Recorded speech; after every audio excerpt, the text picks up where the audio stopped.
Welcome back to learning Unity with the 3D Game Kit. In this video, we're taking our game asset to the next level by adding textures in Substance Painter. We'll go through the process of applying base materials, adding details with layers and masks, and fine-tuning the texture to give our asset a polished professional look.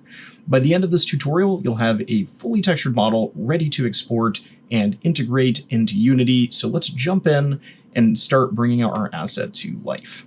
Now that we've successfully baked this, we're ready to texture it. But our concept is looking a little bit plain. So the first thing you want to start with is gathering some references. When working in the game industry, there's a few different kind of approaches you're going to have. Sometimes you're going to be given a very vague concept, and you're going to have to elaborate on it and bring it to life. Other times you're going to be given a very detailed concept, but generally speaking, it's usually something in between where you have the base idea, the base shape, the base forms, but you really need to elaborate on the details. So what I've done is I've gone ahead and searched out some images here. This is a series of different images for laser gates that I created with AI. This is kind of a newer workflow, depending on when you're watching this. If you're watching it later on, this will probably be pretty standard. But AI is an excellent tool. There's a lot of generative images out there, and I just typed in a basic prompt to create a simple laser gate. But there's a lot of interesting stuff here that our concept doesn't have, like a lot of these small details these things have called greebling, which helps bring it to life. Other things I've gathered is just various reference of sci-fi stuff from the internet. There's surprisingly few laser gates out there, so I just found some things to draw inspiration from, like these panels here, other areas like just sci-fi stuff, like writing on the wall, the various wear patterns. But also the real world. I don't have too many from the real world here. I just grabbed these shields for military stuff.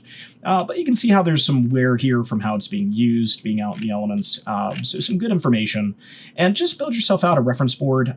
This little app I'm using here is called PureRef. If you guys have checked out my stuff before, I've talked about PureRef. It's one of my preferred reference board software. There's a lot of different reference board software out there. What's cool is this one you can get for donation, or at least you used to be able to. You go to download here, you can see there's a personal option here that you can choose and install versus commercial license and business. So if you're using it for personal stuff, there you go.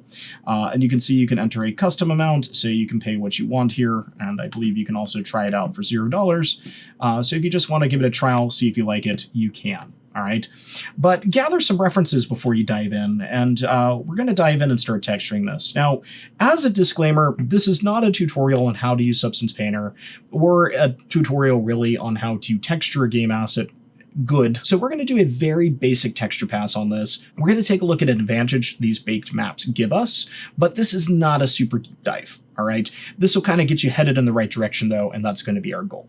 So let's go ahead and get started on that texturing process. The first thing I like to do is get a base color in here, and if you guys haven't worked with Substance Painter before, we do have a basic tutorial on our YouTube channel you guys can check out, which is going to be going through the process of creating a barrel, where we kind of go through this a little bit more slowly. But I'll take you through it here just so you are aware. Step one here is to come over here to the layers so we can work within this layer panel. Now, what I like to do, regardless of whatever reference I'm working from, is just kind of get a base material block out and separate things into the chunks that I'm going to need to have. So we do have a handful of different color groups inside of here. We have this sort of grayish green metal group, we have this metal group, and we have the lasers.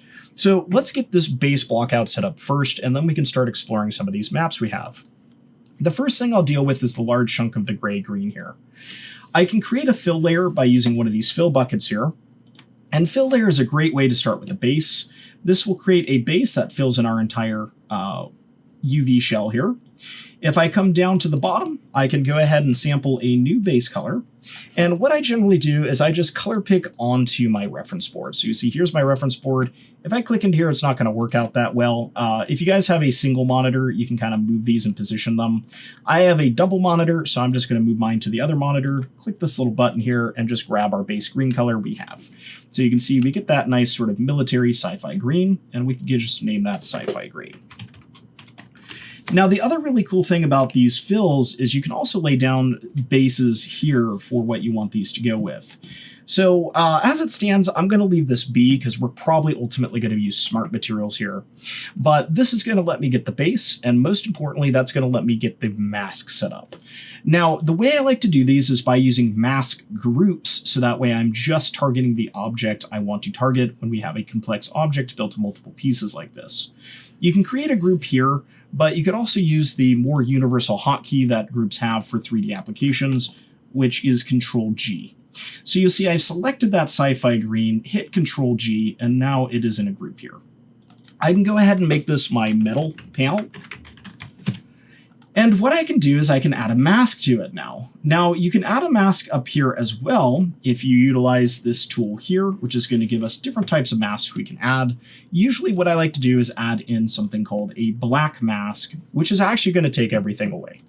And you might think that's counterintuitive, but what's cool about Substance Painter is we can modify the mask by right-clicking on it. So if I go ahead and right-click on this mask, I can come in here and I can add different types of additions. In this case, I want to add what is called paint. So I'm going to click Add Paint here, and this will allow me to create a paint layer where I can paint into this. Now, depending on what tool you have, you might be able to just come in here and start painting, and you can see I can add to that. There's various tools you can use over here, and this one here is a fill tool. Now, what's unique about the fill tools inside of here is we can fill using three-dimensional options. You can see these icons here, they all correlate to different things. This one here is going to be the UVs and the actual UV shell. So this is great if you just want to target a UV shell. The next one over is going to be the entire object. And since our object is combined, actually our objects aren't combined yet, this could actually be very useful. If your objects were combined, it's less useful. The one it's on by default is going to be face mode, and that's going to allow you to select individual faces, and this one here is going to be triangle mode. Now in this case, I'm just going to mask based on object, and we'll just click to add that to that, and now you'll see the green is just here. Now what we can do is we can repeat this process with the other parts of this to separate them out and give us more control. So let's create another fill layer here, and I will just make this our metal lasers or laser holder. I can use my color picker here to just grab the color from my other screen. And just like I did before, I can hit Control-G. I can add a mask, that's black, and on the mask, I can right-click to add a paint, and then using my selection tool over here, I can go through each of these objects, and I can just highlight to add those to it. And now that group's just going to affect these pieces. Now, if I want to, I can also come to this metalness here, and like I mentioned, we can add other categories with these fills. So you can see I could add metallic, I could add roughness, we can even add normal and height. In this case, I'll just want metal and roughness. So I'll go ahead and start with metal. We can go ahead and make these relatively metallic, maybe all the way. And then I could add roughness here to control the roughness to make them smoother or a little bit rougher like our concept has. So something like that. They don't have many details yet, but we'll be able to get those shortly. Now, the next thing is actually our laser gates, and we want these to be emissive, meaning we want them to emit light. In order to do that, we're going to have to deviate from the default settings that we have inside of Substance Painter. You can do so by coming over here to the texture settings, and you can add different channels to your texture. So in this case, you'll see if I scroll up here towards the top, we have this category here where we have channels, and you'll see we have base color, metallic, roughness, normal, height. These are the defaults, but notice there's a plus icon here. If we hit that plus icon, we can add additional channels. So I can hit plus here, and we can look for this one called emissive, which is going to allow us to add the emissive channel of emitting light. So I'll click and add that. And now if we go back to layers, I can create a new fill layer. But notice this time around, they have this option here called emiss, which is going to be emissive. If I go in and enable that, that will give us an emissive channel, and I can turn off the color, and we can give the emissive a color, such as white, or in this case, red. Now, I want to give you guys a little bit of a hint. There is an approach we tend to take with emissive. You set the color to be black, so that way you don't get any weird multiplying or bleeding. And you can see if I toggle that color, what that does, it's removing that base hit, right? You can see that's with the default white gray. This is with black. Now we're just getting emissive. You can also come into roughness here, and you can just crank roughness all the way up. And you can see now we're losing the color, we're losing the roughness. The last thing that's common in video games is your emissive color in textures is almost always white. The reason why is the emissive map is shuffled out as a black and white map. And what that means is using the game engine, we can multiply a color on top and make this whatever we want. This gives it a lot of reusability. So let's say we wanted these gates to be in a restrictive area. Well, we might use red to warn the player, but let's say we wanted to do the same thing and add these into a town. We might change these to green or blue to kind of indicate that they're not a dangerous gate and there's something you can just pass through. So it gives it a little bit more versatility, and we'll take a look at that once we get an engine, but I'm going to set this emissive here to be pure white. That way we can do that multiplication. Now, I'm just going to go ahead and make this our emissive because this is all I'm going to have on here unless I add in some sort of glowing elements, which I'm probably not going to do. We'll keep things kind of basic, but we can hit Control G on this. We can do our mask again by just adding a black mask. And as you might have guessed, we can right click, we can go ahead and add a paint, and we can just fill that in. And at this point, we have the base block out for our laser gate, and in some cases, this actually might be passable for the game you're working on. So it really depends on the complexity of the game, ultimately, that you're going for. But this is going to be how I approach just about every 3D model. And the nice thing is it gets these nice folders set up. We want to label these, though. So we'll make this our laser holder.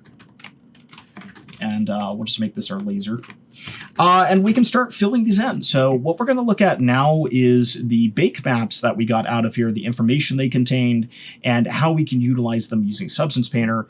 But let's start with this base organization so we can just kind of slot things in as we go, and we can do very quick previews to get something we can kick out of here quickly, and we can get into Game Engine. So the bake maps that we got out of here, if you come into your texture settings and you scroll down, you'll notice they all live down here.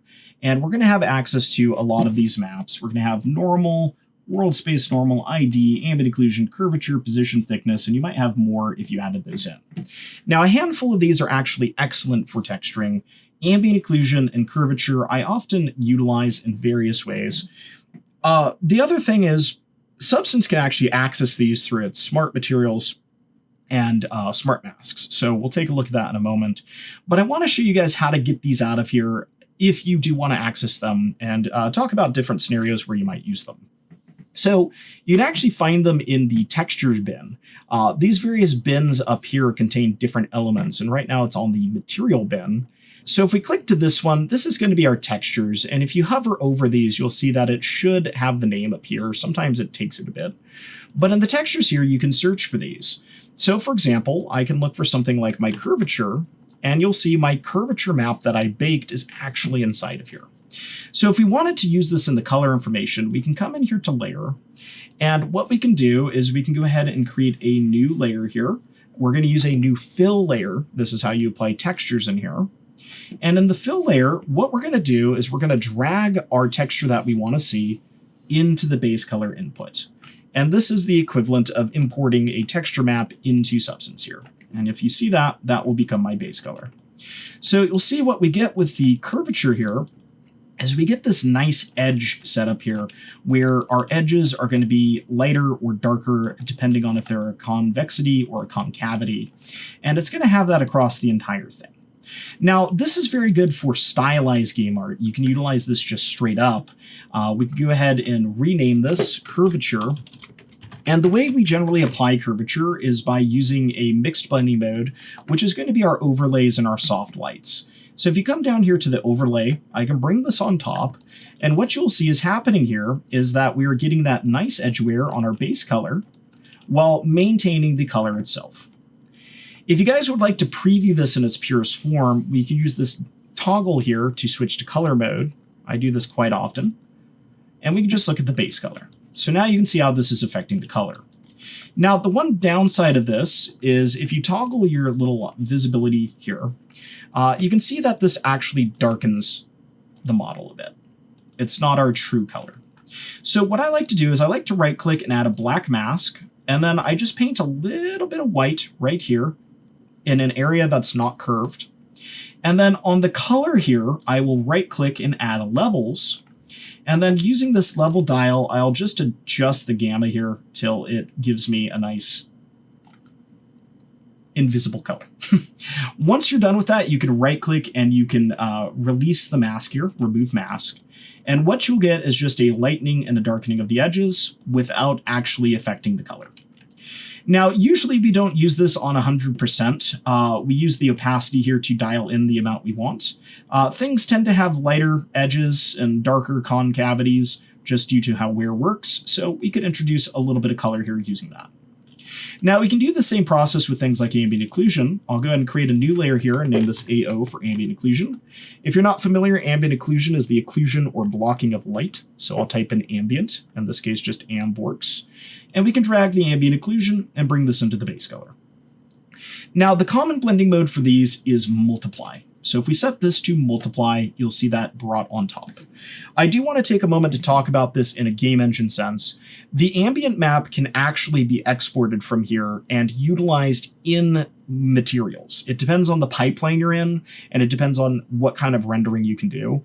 I tend to like to bring mine into the base color if possible for most game productions, but video games do support an ambient occlusion input. So I do want to emphasize that a lot of the times we don't need to include this in the color map.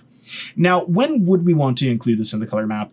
We would want to include it in the color map when we're working a pipeline that's not using PBR, or if it is using PBR, it's using something like toon shading where things like ambient occlusion get excluded. If we take a look at the work I did for the Kingdom Maker game, I worked in both spaces. So something like this is a PBR model that is being rendered with a standard surface shader, and it doesn't really need all the extra lighting effects because we get some really nice shadows in here. We have access to ambient maps, we have normal maps, we have roughness and smoothness maps. But the game view didn't utilize that. The game view utilized just a standard shader that was custom to the project. So in this instance, we did need to take care to paint in things like lighting. And this is the situation where manually painting in ambient occlusion or using the ambient occlusion in the color comes in handy. So you can see I did that in various things like the spikes and other areas like the wings it's painted in. So that's a situation where you might use this in the color. In this case, I might add a little bit here just to add the lighting. The last one I would like to show is the world space normal here. And this is one I like to use for low poly stylized games that don't use PBR workflow, that are just using a single shader or toon shader, where you can't use things like normal maps, that kind of stuff. This is a great way to kind of get color information, and you might be thinking, hey, you're crazy. But if you right click, you can come into these filters here, and we can add a filter. And in the filter here, if I click filters, you can add a gradient and use this as a gradient map. So if I go ahead and gradient this, it switches it to black and white information. And if I set this to an overlay, you'll see that it gives it three-dimensional depth without us having to be in the three-dimensional mode. Now, this isn't the greatest example. I use this on a lot of stylized and cartoony characters, mostly character art, but it can work for props. In this case, I'm actually going to delete it because we don't need access to that.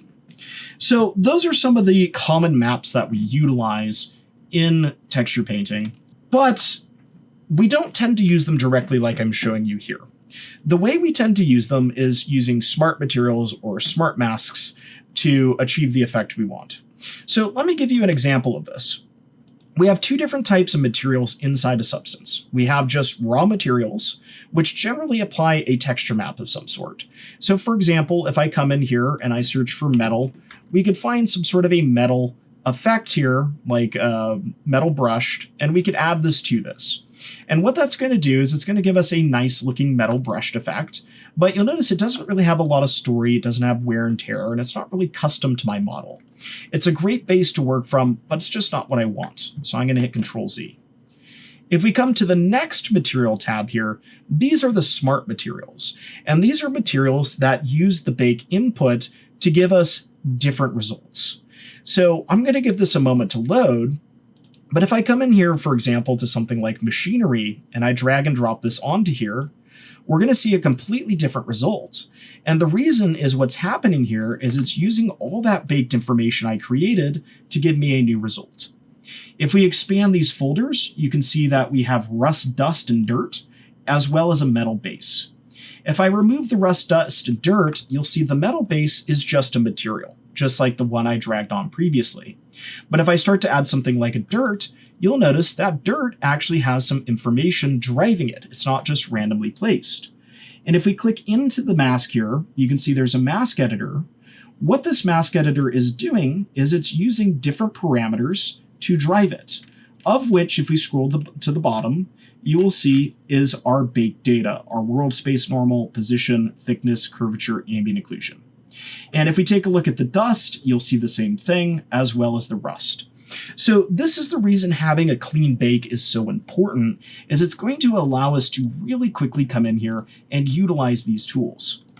Now, you can take a look through this library to find one that works well for you.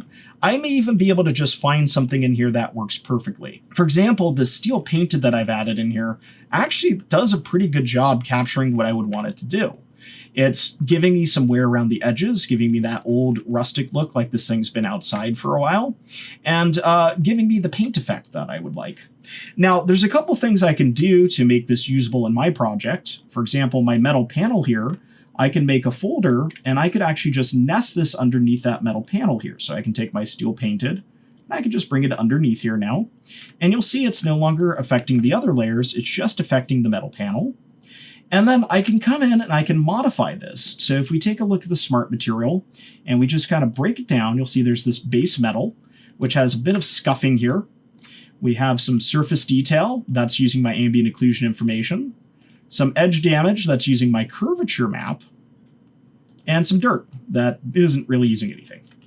Now, and by base metal, you can see I can color pick here. So just like I did before, I can color pick my metal from here to match this, 1-to-1, and I can use that as a base. And you can see now that's looking a lot more interesting than what I had before. In many cases, we could actually stop here, but we could also come in and adjust different things, like in the surface detail here. I could come into the mask here, and we could adjust the dials if we want. Sometimes I do like to do this in base color or something I can see it in a little bit better. In this case, maybe roughness. You can see that in to kind of see the effect. Material's fine as well. You can hold down Shift and right-click to move the lighting here. But we could come in and we can adjust different aspects. Like I could reduce the amount of ambient occlusion if I didn't want to have as much wear around here. I could play around with the texture opacities if I wanted it to have more or less texture. And there's more than one texture, so you can see the effect there. You can play with things like the global balance to affect the overall look, you know, if you want more or less. I'm going to leave mine at default for now, just so we can get some more base color on here. And we have a sharpen mask here, which kind of adds crispness to those edges. So just be aware we can go through, we can modify all of these, which is pretty cool. Let's find something, though, to utilize for this part, our laser holders here. We can take a look at some of these. For example, I might find some of the steels useful here. We could just look at what steel looks like by itself. And you can see that's what it would give us. I don't know if that's quite what we want, though. And this is where, you know, digging through my reference to find something inspirational might be useful. You can see how that has that kind of rusted metal panel there that's kind of worn with those edges. That might be something I lean towards. I could see if maybe something in here works for me. Or I could create it custom, or I could modify one of these. A lot of the times what I'll do is I'll just go through these to try and find one that's close, or one that gives me something that I like, and then find something else to pair with it. So for example, on the steel painted here, there are certain things I like. I like kind of how it has the wear, but I don't know. So take some time, you know, flip through different materials, try and find one that suits your project. And if not, we can try building our own, which we might end up doing for this one, because I don't know if any of these are going to give me quite what I want.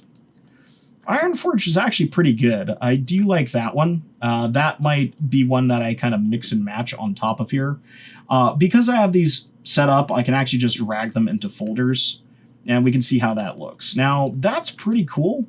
The only thing I feel is kind of off if we look at the base color there is the darkness of the ambient kind of grunge there versus my own. I'm kind of open to it, though. Let's take a look at the breakdown here and see if we can change these. So we have our base material here. So let's start with the base and just see what's working with the base, what's not. So the base is nice. It has this large scratchiness to it, but I don't have any issues with that. Then we have these stains. So this is kind of our first level of stain. It's not too strong. Then we get the dirt. So the dirt's the one that's really strong here. I'm going to come into the mask. And let's just see if we can break this down a little bit. We have this really strong ambient occlusion. You can see it's loading there. So the ambient occlusion doesn't seem like it's affecting what I would want. And we have this dial. So this dial does, but I don't want to go too subtle with it. I want it to be pretty worn down. So I'm going to hit Control Z and just see if maybe these grunge dials give me something that I like. So the grunge does the overall grunge. That's a bit too much. So it looks like I kind of have these to work from. So I think the best bet was kind of dialing back the ambient occlusion here a bit and getting this to be a bit less intense. So we're not getting that super dark buildup to this. We're getting something a little bit lighter and a little bit more friendly. The other thing I can do is look at the color. You can see the base color here is very dark. I could lighten the base color a little bit.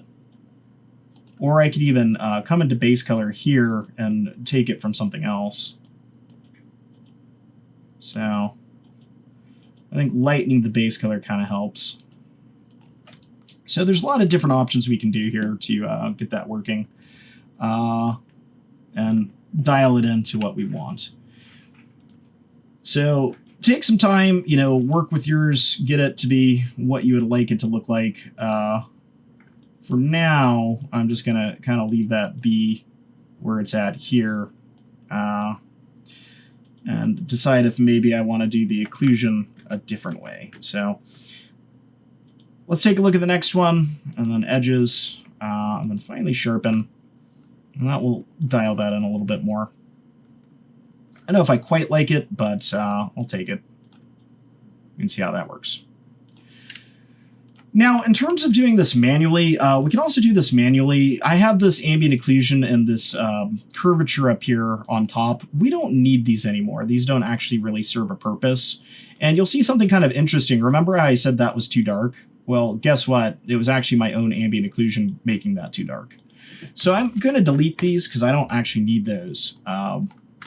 But one thing that I do like to do is kind of tie everything together if I can.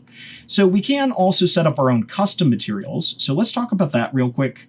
I'm going to create a fill here, and I'm going to make it an obnoxious red color so we can see this really clearly. If you want to create your own smart materials, there are smart masks, which are located right next to the smart materials. And if you have a layer selected here, you can click into these. And this will give you all the different types of smart masks that this had. So if we took a look at something like AM for ambient occlusion or AO, this will narrow it down to things that have that in its name. Now, this doesn't really have that. So what we might look for instead is something like dirt or dust or cavity. And you'll see that there's all sorts of masks here for like dirt, dirt cavity, soft dirt, sharp dirt, heavy dirt. What this will allow us to do is just drag and drop this onto this layer, and it will utilize a mask with some presets that give us this appearance using our baked data. So if I take this dirt cavities, for example, and I drag it onto this layer and release, it's going to apply this as a mask, and now it's going to apply dirt to the cavity areas. Now that's actually the opposite of what I want. It's removing it from the cavities from what I can tell. So I'm going to Control Z on that one and undo it, and see if I can find one that works well here, like this sharp dirt. We can input into the mask, and now you'll see I'm just getting sharp dirt in that area.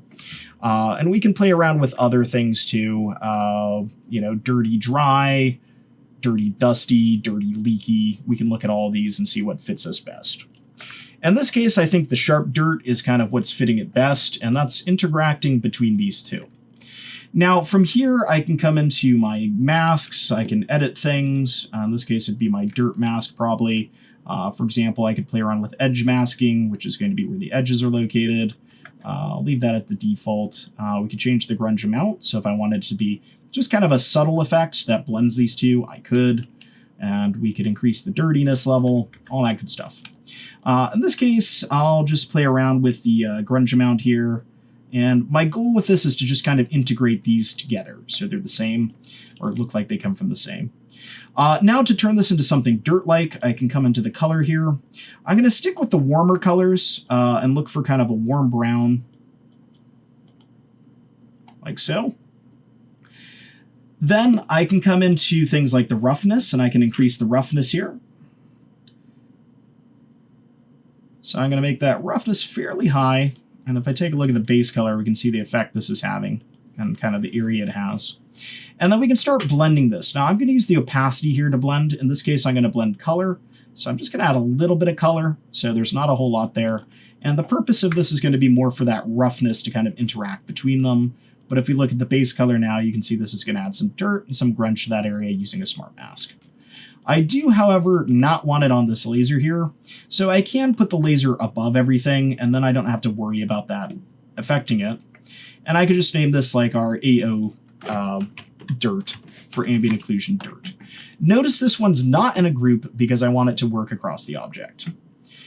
Now, I could create another one here for something like the dusty dirty or the sand, or even the ground dirt. So, for example, if I bring ground dirt into here, this will add more towards the base, and that will allow us to kind of imply where this starts. I could come into the mask editor now, and just like I did before, I can play around with various things like the global contrast, if I want to have more or less, the global balance here. So if I just wanted to kind of concentrate it at the bottom, I could utilize these two together to kind of create that effect. And then I could come in here and alter the color again to suit my needs. So in this case, I'm going to go with another brown color to make it dirt-like. And you can see that blends in pretty well. So if I come into my base color, we toggle this on and off, you can see the effect it's having.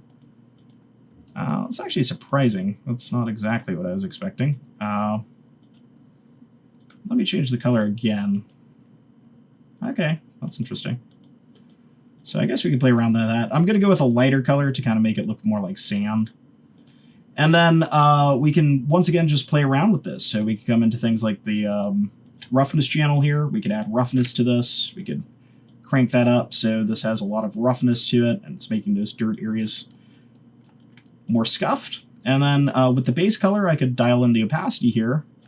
And I could also play around with things like the roughness here to alter how that looks. Another thing you can do is if we look at the roughness, you can see how it's adding to this. You could come to the roughness channel here, and you could use a blending mode. So I could do something like a linear color dodge if I wanted to add, or I could do an overlay if I wanted to blend. And in this case, I might do an overlay so we get a little bit of a mix. And then from there, go back to my base color, kind of dial this in to find the right sandiness. And then I can even dial in the roughness here to give me a little bit more or less. And we can go ahead and just name this one ground dirt. And then usually I like to do another layer of like sand over the top. So I'll do the same thing here. In this case, you could type in sand as well. And you can see there's sand, sand cavity, sand dust. So if we do sand cavity and I drop it into the mask dial here, you'll see it's going to kind of gather in the cavities there. If I wanted to do just sand, we could put that on top. And this should have like a spatial awareness of it being on top. In this case, I might do something like sand cavity, and in this one, rather than going dark, once again, since it's sand, we can give it kind of a lighter color. And you can see as we start to build these up, we start to build the story of this object, the environment it lives in, all that kind of stuff. That's really what we're kind of looking to do with this pass. And you can see it's very iterative, but we do want to modify our stuff. We don't want to just use it right out of the package because it's our game. We want to add a story, right? So I'm just going to make that kind of a sandy color, reduce the amount here.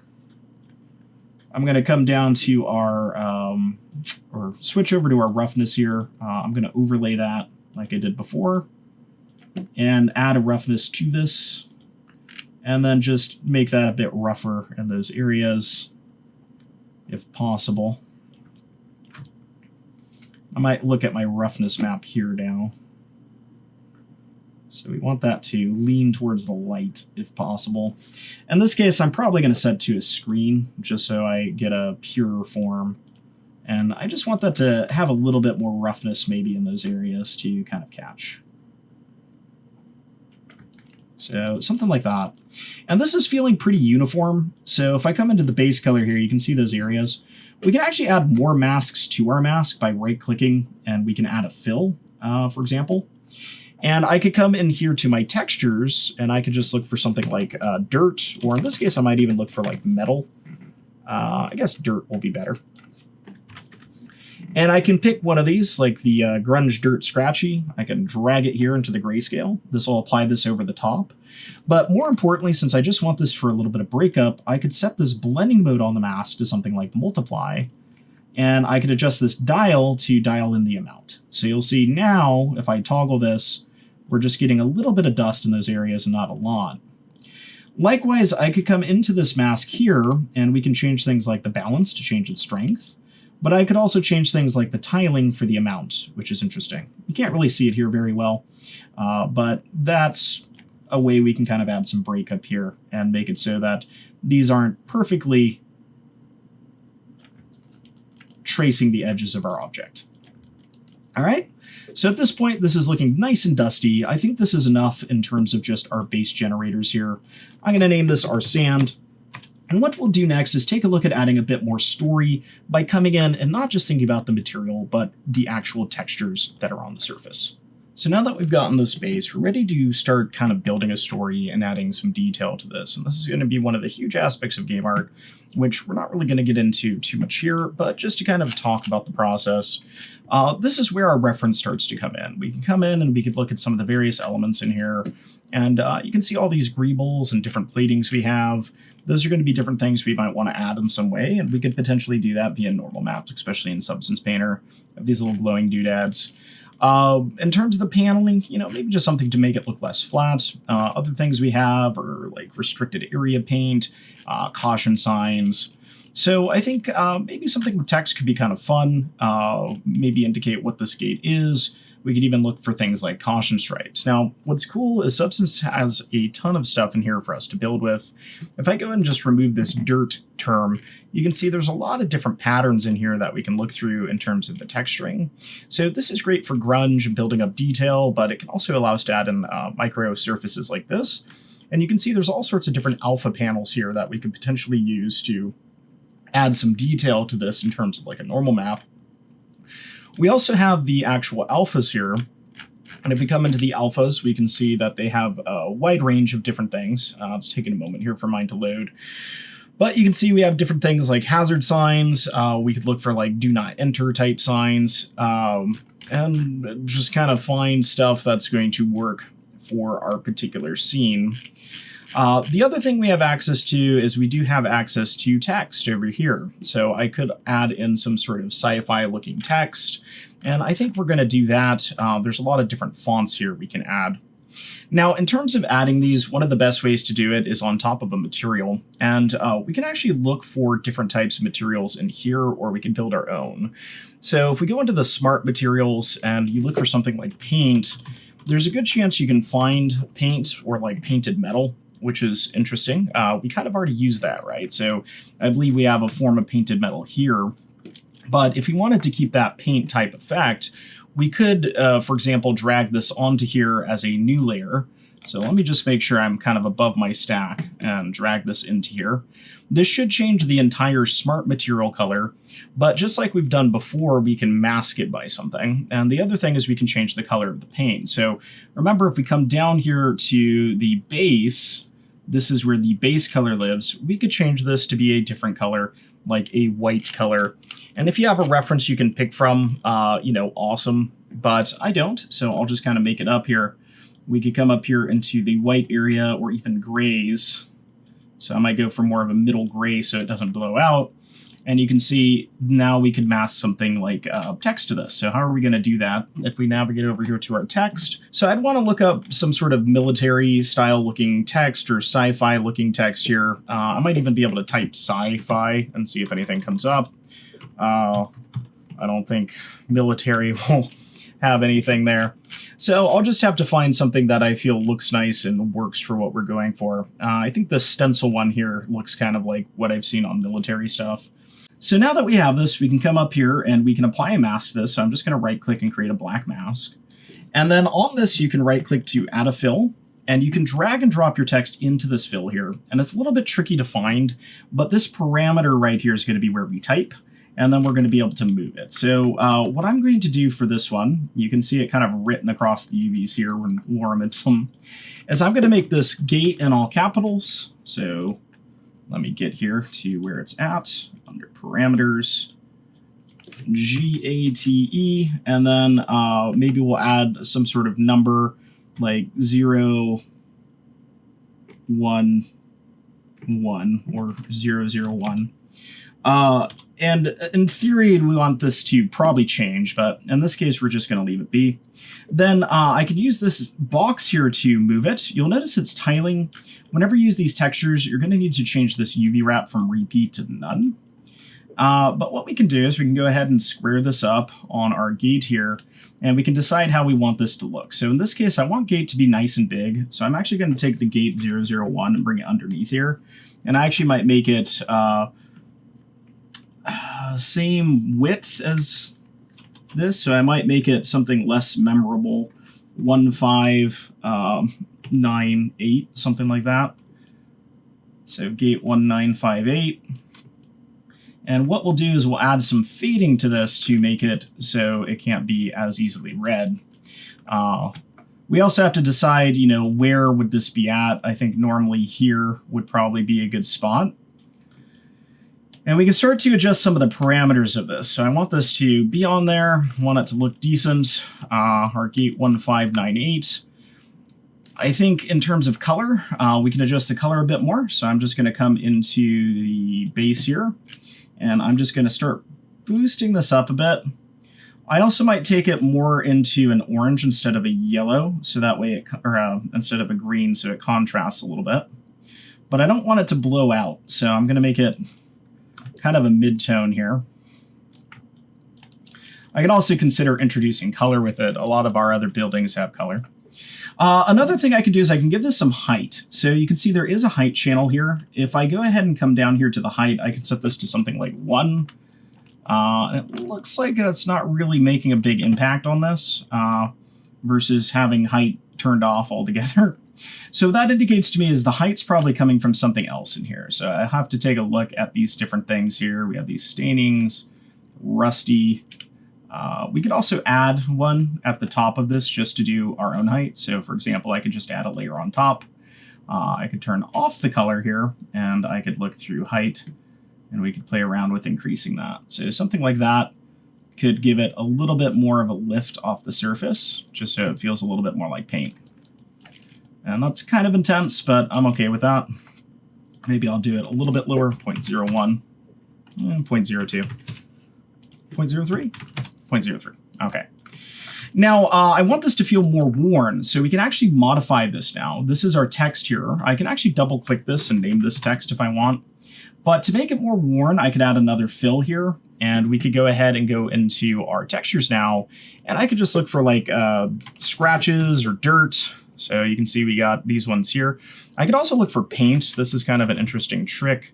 They actually do have some paint here. So grunge cracked paint, that could be useful. Plaster paint. And we could place this on here, and we could set this as a multiply to just dig into this area. And you can see the effect that has is pretty nice in terms of just adding some wear. I could come in here and adjust it in different ways. I could adjust things like the balance here to just kind of chip away some of this. I could change things like the tiling to make it tile more or less if we want more or less of an effect. I think I'll play around with that a bit till I get something that I like. And we could play around with other dials like contrast. So you can see adjusting this contrast and this balance here, I can make it look more degraded, which is good. And I kind of want the edges to be imperfect. Now, a cool trick you can do here is if you right-click, you can also add filters in here. And a really cool filter is the blur slope filter. So if we go ahead and grab this thing called blur slope, it looks ridiculous at first, but if you play around with things like the intensity here, you can make it so it just kind of blurs the edges. In this case, I'll go to like a intensity divider here, and I'll just kind of place this on here. We can also place this underneath the initial alpha so that we're just having it as a base. I might want to play around with this as well. It's on replace. We could play around with something different. I think replace is what it needs, though. And you could just play around with different blending modes, like blend, min, max. I don't think this is going to be what I want for this, though, unfortunately. Unless I make some sort of a change here. I don't know if I can get this to do what I want. Inverse divide? No. Yeah, I don't think I can get it to be exactly what I would want here, unfortunately. Actually, well, that kind of works. If I set this to an overlay, you can see how it's just adjusting the sides there. That might be enough to kind of give it what I'm looking for. There might be something else in here that would work well. There's all sorts of different filters you can look through, so you might find one that works for you. These ones here might give us a nice look, but I think we'll just leave this be for now in terms of that. Now, I do want the gate to be a bit more ambiguous, so I really want to add a bit more decay to just the number area there. I could do that a number of ways using this grunge plaster. If I were to duplicate this, Control D. Remember, you can control where this goes, so I could take this here and I could shrink this down so it's affecting primarily these. Now, remember, we need to turn tiling to none here if we don't want it to tile. And I could make this just affect the numbers here and really increase the intensity. So I'll just kind of bring this in here. And if we play around with various things like the balance here, you can see how we could potentially make that really affect these. And I could even just highlight the back numbers here. So it's kind of ambiguous, you know, what this is. But we can tell there was once numbers here, which is the key thing. I also might want to do some manual adjustments to corrode the edges to the point where it's kind of ambiguous what the number is. So for example, if I right-click and add paint, I can actually just come in here and paint. And if we look at the paint brushes, there's tons of different paints I can use. I could come in and find something like this, Kyle's paintbrush, why not? And I could just paint this, for example, with black. So let me hit X to switch to black. And we could wear this down here enough to where this could be a 3, it could be an 8, it could be a 0. And I could do the same thing here to make it less distinguishable as a 9. And, you know, maybe do some work here on the 5 to make it less noticeable as well. I think this is still pretty obvious, but if we take our time, we could work with it. I could also add some in here, and we could use something like a multiply blending mode. That way the original is kind of preserved. So now I can make that ambiguous, you know, if it's a 3. And we could do some of the stuff on the gate, the top side. I'll just come in here and brush this in, maybe wear down this A a little bit, this T, and just get that to be a bit more weathered. And we can go ahead and rename this as our gate text. And if we wanted to reproduce this anywhere else, for example, maybe we want to have something elsewhere or even on the backside, right? So the backside, the front side we have gate, maybe the backside I do something, you know, different here. I don't know what we would do. We can look through some of these for things, you know, caution signs, danger, you know, those are all things that we could utilize. It's like, do we want that to be on the front or on the back? Maybe we have it on both. And we could mirror this. We could put this on the other side too, slightly different. I mean, if you're coming and going, right? So we have to decide on that one. We don't have an art director or a concept artist to make those decisions for us. And that's one of the perks to being in the industry, is you do have that. We can also still move it if we need to. So remember, this is being controlled by text here. The downside is my paint strokes won't exactly stay. So if I move that, I might have to customize it. But I think that works fine for now, just in terms of the gate. And we'll have to think about what we want on the backside. But that's one of the ways we can deal with text. If we come into the alphas here, we might be able to find like a danger sign. So you can see we have this danger sign here that we could implement. You know, maybe we put that somewhere. We have this radiation found. Now, if I wanted to reuse those, just to give you guys an example, I could actually duplicate this gate text by just coming in here and using the hotkey Control D. Coming down here to the text input and just deleting that by hitting X. And I could drag and drop this icon into here. And what's cool is you'll see it placed it right there, but it's actually using my exact same texture here. So we could have that placed there, and I could even consider putting this on the backside now as sort of a warning. So we could place that here, and we could make our own little sign out of this. Notice my brush strokes didn't go through, and my bottom breakup is gone, right? So those are things that I might want to get back in here, but we could place that on the backside here. I could just delete the paint out of here because I don't need it. This mask here for the smaller area, I could bring onto this, and I could actually just make it the size of this if I wanted this to be more intense. I could also lower the opacity here to just kind of make it a little bit of wear. And of course I can adjust my parameters again here if I want to have more variation. So now you can see that we have the gate in front and we have our warning sign. And what I might do here to make this a little bit more unique is actually duplicate the text again, just Control D, bring this down here. And for this one, we actually could make it a text. If we actually wanted to cheat a little bit too, I could hit X on that and we could actually copy this one, Control C, come to this mask, Control V, and this will have the same text input, which is kind of cool. The problem is it's also in the same location, but what I care about is being able to move it over here and having this match up here. And instead of putting gate, I'm going to put danger. And we'll go ahead and make our own little danger sign by doing this. I'm going to bring it above the other text and use a multiply. So that way, actually, we'll use a screen. Screen's going to allow us to add it. And we can build our own little danger sign here.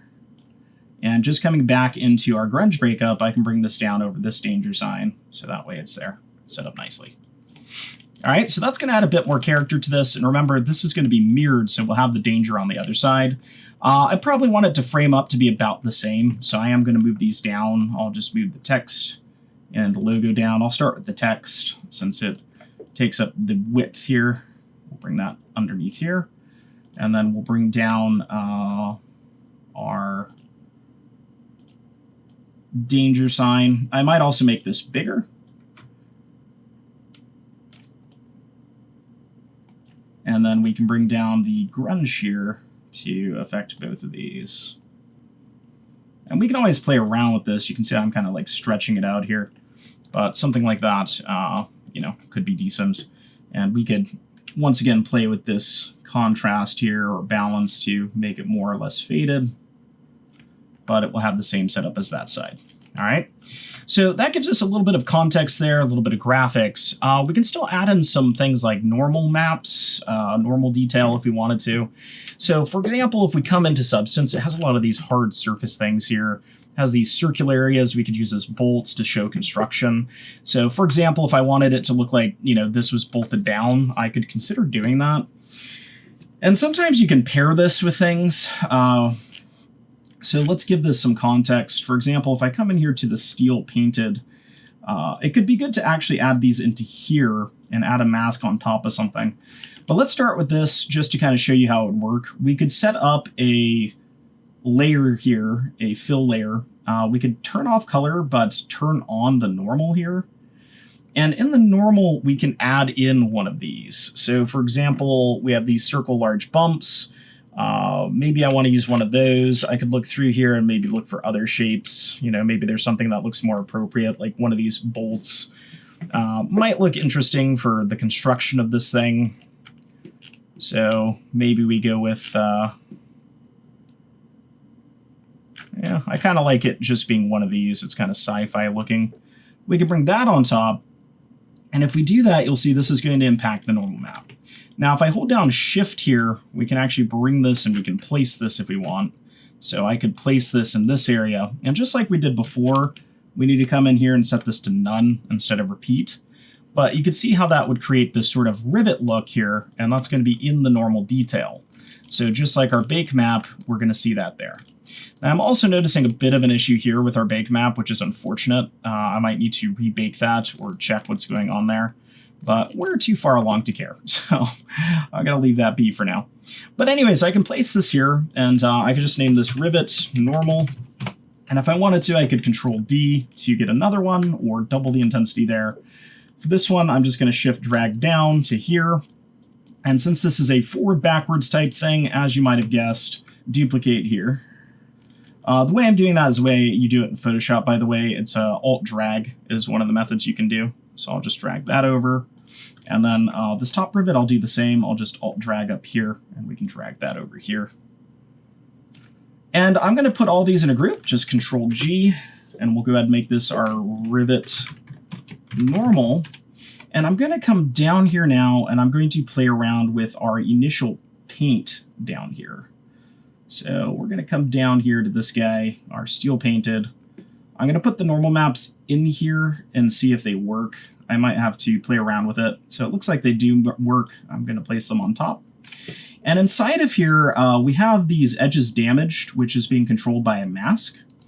I could add paint to this mask now. And on this paint layer, I could come in here and I could work on painting these to be opaque.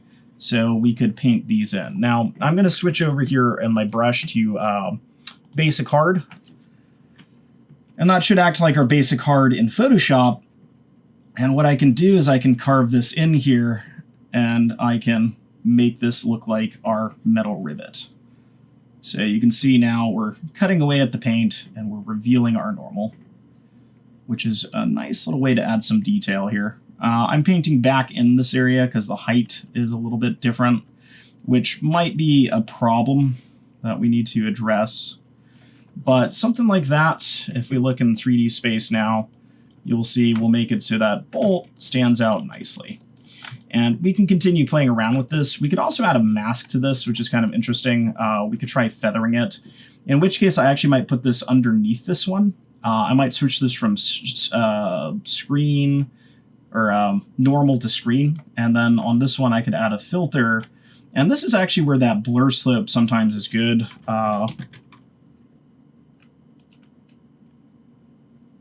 If I bring that underneath the curvature, you'll see it doesn't affect it because we're using layers. And I could set this to something like, you know, a high number like 10, but we could add some variant here to make it look like a worn out area of that paint where the paint's kind of been chipped away at. So that's something we could play around with. I could also just do a blur to make it less abrupt. So we could just add a filter, and instead of that, we could just do a blur and bring that underneath here. And this is kind of a good way to kind of soften these edges up so they don't have an abrupt transition. So with that in place, I could just continue this process. I could either do it in the UV view or the 3D view, which is really cool with Substance Painter. So you can see I can come in here now, and you can see that blurs part of the stack now, so I can actually see the nice soft fade. And what it's doing is it's making it so we don't have that hard ledge on the height transition. We just have a nice soft ledge transitioning into here, so we don't have a huge fall off. All right, so this is kind of like free model detail. We could really go crazy here. We could add more to it, and we could start filling in some of the data that may be lacking on our model. So when you're approaching game art in particular, this is something to think about, is what information do you need to model? What information do you need to capture in the texture? Or rather, not do you, but can you, I think is probably more important to ask. And it does vary based on your project, your texture budget, you know, that type of thing. Since we're doing a 2K texture, this is obviously going to hold up. But if you're working in an environment where you're doing a 256, these might be better modeled in. Now, I think that was fairly successful. I might consider something down here because it looks kind of plain. Maybe like some sort of a vent would be good. So I'm going to add in a fill. We can come in here and they have all sorts of vents and sci-fi stuff down here. So we could see if maybe we could find one in here we like. We have these circular vents here, which is kind of interesting. I think I'd prefer something square. We also have random panels, which are kind of cool. We could just kind of throw those in here as well. and just play around with it. So you can really kind of build up your texture and make it look unique. I'm not going to do too much here because I do want to get us moving forward with this project, but having some things here is good. So here's some vent caps. This one could be kind of fun. These can be a bit tricky though. So let me check this out as a normal map first. We'll throw this on here and just see what this would look like. But this is essentially what I want, is something like this for the front side here. And let's just make sure this isn't set to repeat. But something like this takes up, a good amount of space. It looks okay visually, so this could be a good go-to.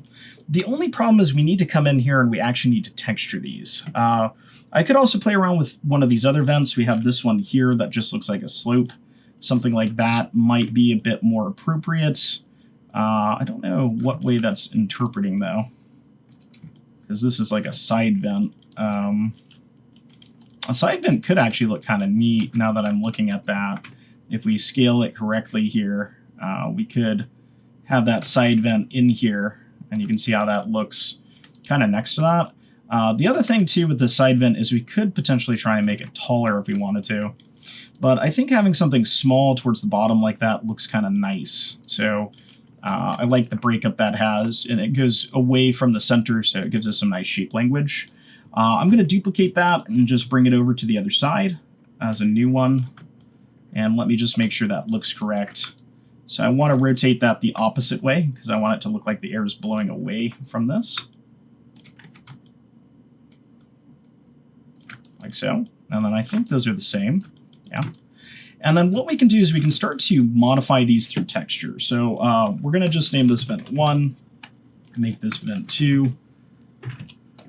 I'm going to put these in a group here, Control G, and we're going to add in a fill again here. And we do have to add things as we go. So for example, if I type in gradient here, you can see there's this dirt gradient. This would be great to add in here as a base color to this. And what we can do is we could add some dark so it looks like something's coming out of here. So let me set this to none. And I mapped this to the color on accident. I don't want to map this to the color. So let me hit backspace. I want to add a black mask here, add a fill, and then add this. And the reason why is this is going to let us control the color, but it's also going to let us control things like the roughness. Okay, so now what I want to do is just set the repeat to none. And we're going to bring this down here, and we're going to align this to our vent area here the best we can, and just kind of get this inside of here. And as you've guessed, we are going to incorporate a blur to this as well. And maybe paint some area. But something like that, you can see looks nice. I actually might not even need to add a blur, depending on how this aligns. But something like that's going to be what I'm going for here. And I can actually just duplicate this, Control D, the mask here, and I can move this over to the other side now. I'm going to rotate my light so I can see this, and we can rotate this into place. And then what we can do is we can place this here, and just get that aligned nicely with this vent.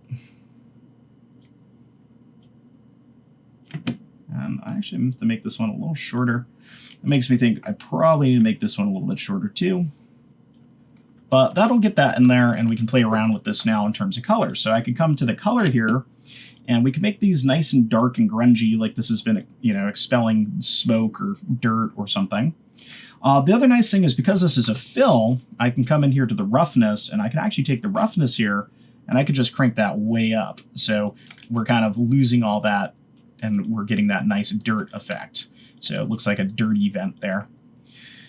Then what I can do is I can play around with these masks a little bit more. For example, I could add a filter. We could come in here and do a blur. The blur is going to blur the details on the inside, even though it does blur the outside. So I could also try that blur slope again here. I'm going to get it on one of these. So here, the blur slope, if I set that to 10, might be kind of a good one just to kind of corrode it a little bit. So I think that looks fairly nice, giving us some decent dirt and vent effects. Now, the other thing I'd like to do is introduce kind of our own ambient occlusion to this. So I'm going to bring this here. This is going to be my vent dirt. We're just going to bring that under here. But it's good to simulate ambient occlusion as well. And I might be able to just cheat with this a little bit. Let me see here. If I duplicate the vent dirt and turn off the blur slope, and this dirt gradient here, I might be able to just drop in a normal gradient. So I'm going to see if it'll keep that positioning. And it does, but I do need to invert it. But that's okay, because it is going to save us a lot of time. So you can see I can just drop this in here. And I'm going to turn off the other one so I can see this. Down here, you can click this invert to make it true. And what I'm going to do now is just make sure that this is stuffed up into that corner nicely. So right around here. That's kind of my main goal with it. And then let me just double check this one. And what I want this to actually feel like is a vent, right? I want it to feel like there's some depth and some shadow to it. And that's the purpose of what I'm doing right here. So on this one, I'll move that one back just a smidge. Okay. So for these, I'm actually going to switch their color to black, or a color near black. Set it to a multiply. And now I can turn on my dirt, but on this one here, I can come in here and I can kind of fade it to make this lighter or darker. I could also consider coming into the masks again for these and making them more abrupt. So if we're going for just a lighting effect, sometimes it's good, instead of having that dragged out effect, to just kind of bring this in here and make it just kind of go through that area.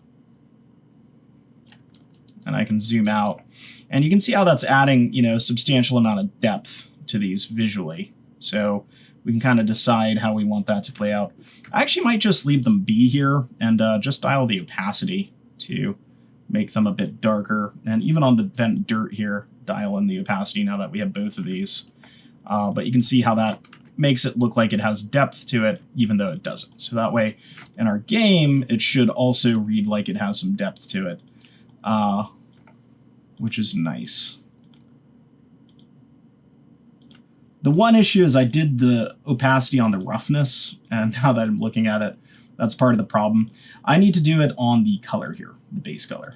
I want to keep the roughness very dark, but the base color we can play around with. That's going to be something that we can dial up and down.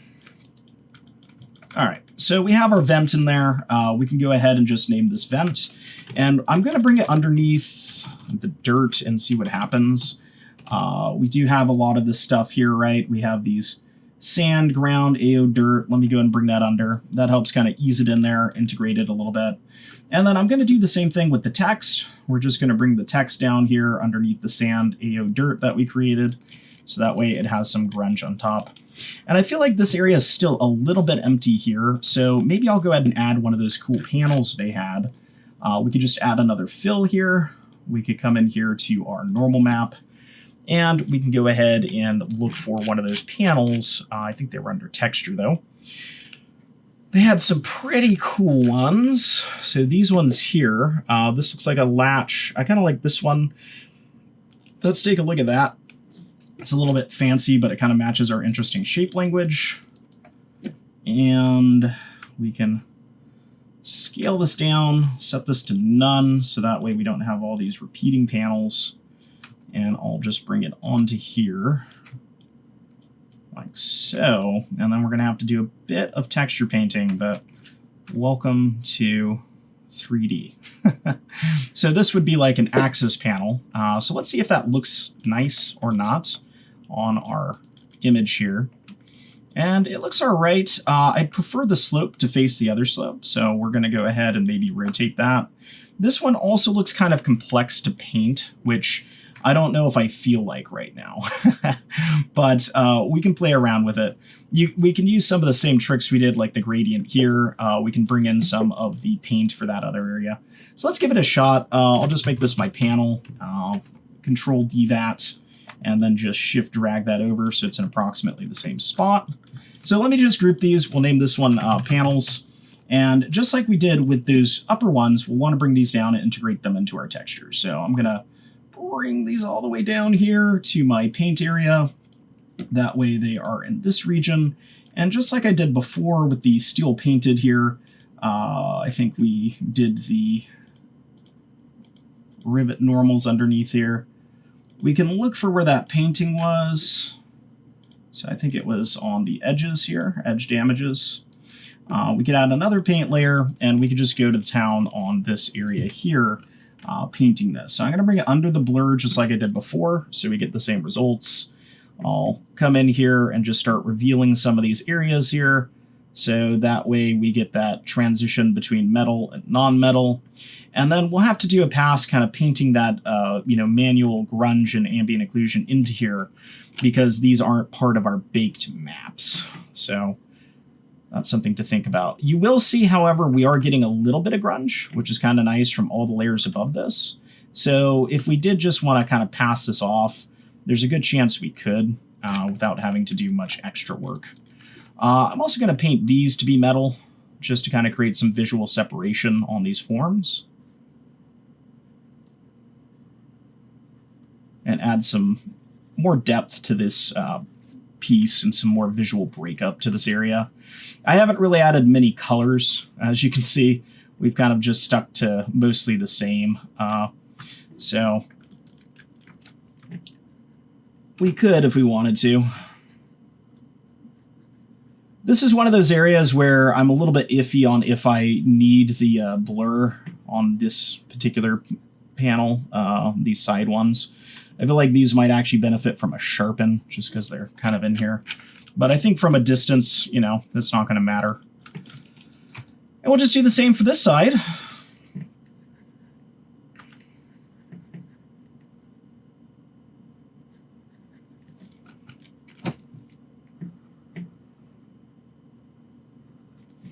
And this is one of those areas where it's, kind of a prime candidate to paint some dirt in. I'm going to kind of cut this, short, obviously. With a game model like this, it's going to be part of your 8-hour workday. Depending on the importance and complexity of the asset, you may have a day or two to work on something. It also depends on the studio and just kind of where the timeline's at. But it's something you could expect to sink like 4 to 8 hours into, if I'm going to be honest. And I think that's a hard reality for a lot of people who don't work in the industry yet. They don't realize just how much time can be spent on a single asset. I've had projects where, I've had artists working on a single thing for months. A lot of the time I do feel like they could have finished it faster, just from personal experience, but kind of depends. I'm pretty quick with the approach I take for those things. So anyways, you can see that looks pretty nice. We can work in some of the edge details now, and I may even work some down there too. So I could just come into paint here, add a new paint, and I'm going to come to the brush. And I don't know, we could look for something like edge to see if there's anything here. I don't think any of these are what I want. I just want something a little bit more broken and scattered looking. Maybe something like this, an artistic brush could work, or this charcoal brush. That would probably be good. And just like with my other model, the other portions of it, I can come in here and we can manually paint in some edge wear. So it's good to kind of match as much as possible your model. And this isn't quite giving me what I'm looking for. If I make it bigger, it looks like it kind of does. And I'll just play around with that. I might want to look for a different brush. This one, it's not giving me the results I want. If I make it large, though, it kind of does. So that's interesting. Maybe that's part of the issue. I'll try the artistic brushes here. I feel like these ones usually work out a little bit better. And there are brush parameters over there that we can play around with. So if I really wanted to, I could come in here and I could adjust that. Kind of curious. Part of me almost wants to put this in a different approach, but I have an idea of what I could do with this. So I'll start out by just kind of getting this in here. And what I might be able to do is add a mask underneath this to bring back some of it and add variation. So let's just experiment and see what we can do. Actually, I have a better idea. What we're going to do is we're going to duplicate this edge damage. There we go. Control D. the whole material stack, and I'm actually going to just delete all of these out of it. And then I'm going to add in a paint. Now what I can do is I can paint this broadly, and then I can use layers with blending modes to make it look like it's worn down and fill in the space. So in short, what I'm going to do here is kind of paint my own curvature map around these panels and new added elements. And then I can just bring back in the detail by doing some manual stuff. So we'll just wear these down together.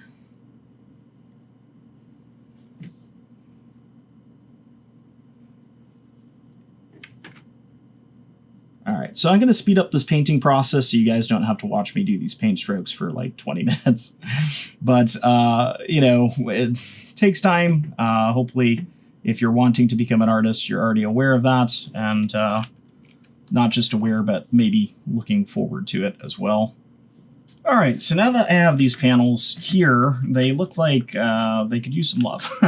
So the reason I separated this out is we can right-click and we can add some fills here, and we could just build up some different textures here. So I could start, for example, by going in here with paint again, and we could just come in here to one of the paints. This one here might work really well, this grunge plaster, and just filling this in. And then what we could do is we could set this to something like a multiply, so it's only affecting these edges. And we could use the balance here to basically chip away at these edges so that we only have some parts showing and not all of them. So I could play around with the balance and the contrast, and you can see that's going to eat away at some of the edge wear here so that the edge wear is more gradual and less intense. Likewise on this paint stroke here, I'm going to disable the visibility so we can see these changes. We could come in here and add a filter, and we could use something like the blur slope here and use a low intensity to add some stroke variations so that my strokes aren't quite so perfect. And then we could even add in something like a levels. And using the levels gamma dial here, I could dial this back to reduce the amount of edge wear I added in, so it's more subtle. And I'll just bring both of these down under that top gredge. This one here, you know, is kind of dialing it back quite a bit to where it's really not that intense, but that's kind of what I want, unfortunately. And then we'll just put this layer on top, and now we just have a little bit of edge wear there and, you know, some variation. So the next thing I might want to play around with is various things like these gradients, like I did for the vent, getting those into areas like the handle here. In this case, the handle's a little bit trickier because it goes two ways. But I could do something similar where I just add a fill layer, you know, maybe up here. And if you look under the gradients, there's a two-way gradient here, one that goes down the middle. We could place that right here. And then just like we've done before, set the repeat to none. But remember, we need to do it smart. I'm getting ahead of myself. We need to do the black mask, add the fill, and bring this in. Now, you might be wondering why I do that. The best advice I have for you is just try it without it and you'll learn. That's the best advice I always have for learning. If you question your instructor's methods, just do it a different way. Then you'll find out pretty quick why they do it the way they do. Best way to learn, just so you guys know. All right. Anyways, the reason I do it is because we can control color, roughness, height, all that information through the fill layer. But if I smack the color into the color, it only affects the color. So by putting it on a mask, we make it so we can affect the whole thing. Okay, so something like that is going to allow me to kind of get that occlusion in here. And I'm not going to be super crazy for this one, if I'm going to be honest. I don't think we're going to do the whole dirt thing, song and dance. I'm just going to make this darker and add roughness. So we're going to make it rough, maybe not as rough as I did the other one. And just kind of bring down the base color. So that way we get some ambient occlusion, some roughness to kind of imply that opens, and that's where that panel goes. So I'll just make this my panel handle 1. And as a matter of fact, I could just duplicate this mask in here. Control D. I don't need this to be separate. And we can bring that over to the other one here, like so, and just kind of line it up a similar way. So let me move the light here so we can see that. So that way we have that in there and affecting that area. And that will just give us a little bit more lighting information by getting the roughness and darkness in there. I also might want to take my color and push it more into the reds, kind of like my bottom area has, just so it looks more like dirt, and that'll look nice. I also might want to do something similar around these. This is one of those situations where I could add a fill, add black mask, and then add paint. And then in the brush here, we could look for maybe dirty, grungy type brush. So I'll just use this concrete brush here and see what happens. And we could just paint around the lines here, the edges for these. And we could even do the same thing around the whole thing. So, you know, rather than using a gradient-based ambient occlusion like I've been doing, we could come in here and do a paint-based ambient occlusion. There's nothing wrong with that. The reason why I use the gradients is because the gradients, you get that light to dark effect, which is really great for slopes and kind of shadows that dig into each other. But when it comes to whole panels like this, painting by hand is sometimes easier. And we can also include it in here. I'm going to include these as well, give them a little bit of love. And remember, I'm going to change the color of this and dial it back. So this is just kind of an initial rough pass, making sure I cover the area. Another thing, you know, I should probably mention while I'm doing this is you'll notice I use broad colors like white or red while I'm going through this process. There's a purpose for that. It makes it a lot easier to see. So by using this white color, I can see where this is at without having to guess. And then I can dial it in to be dirt-like later. That should be good. So here, I'll do the same thing. We'll just bring it down to be a dark, dirty color. That looks good already. We can introduce some roughness here. So just a little bit. And then I'll dial back the opacity here to suit my needs. And I think that looks pretty good. One thing I'm not liking too much on these gradients is they do have kind of the sharp fall off here. So that's in these. I could play around with this a number of ways. One is I could just bring my gradient up further so it matches. So let me try that on this one since we have it visually here. So it matches the ledge, and I think if I do that, we just won't notice it. That's good enough for me. So I'll do that on each side. So that way it just kind of comes up and matches. But you can see now we've got that detail in there. It looks like it's modeled in. That's basically what we were going for. So I might want to do some stuff here on these side panels, maybe do some stuff here to kind of indicate where the lasers go. But in terms of this video, I'm going to wrap things up here. So that way you have some things to explore on your own gate. You don't need to copy my ideas. This should give you plenty of ideas on how you can use Substance Painter to achieve some details. All right, so I took a bit more time with it and added in some details. You can see I added in some nice greebles here, some little vents on the side. I looked through what Substance Painter had in here and found a grate that kind of works for the laser section. I separated that out with different types of metals, so that way even this part, you know, it kind of stands out as being different. On the sides here, I went ahead and just added some of the vents they had. Rather than using them as vents, I just used them as kind of those classic, interesting looking sci-fi indents. And with this top piece here, I kind of made a top latch of some sort, so that way it's set up. The edge wear on this I'm not the biggest fan of, but for a quick pass at it, this worked pretty well. And this is what I mean by, you know, taking an asset to the next level, kind of pushing it beyond the concept. Sometimes we have to do that when we're given a very brief concept. Now, in terms of all these things I've added in here, it's a rinse and repeat of the techniques I demonstrated for these other panels here. These other panels, honestly, were probably a lot more complex than some of these panels I've added in here. So try out some different approaches on your own. You don't have to copy mine. There's a ton of different ways that we could set this up. This was kind of a quick pass that I just thought up. So I look forward to seeing what you come up with your own gate design. But that's going to be it for today's tutorial on texturing your game asset in Substance Painter. You've learned how to apply materials, build up layers, create realistic textures that will enhance your model. And the next video, we'll take this textured asset and export it for use in Unity. If you're enjoying this series, don't forget to like, comment, and subscribe so you don't miss the next steps. Thanks for watching, and I'll see you in the next one.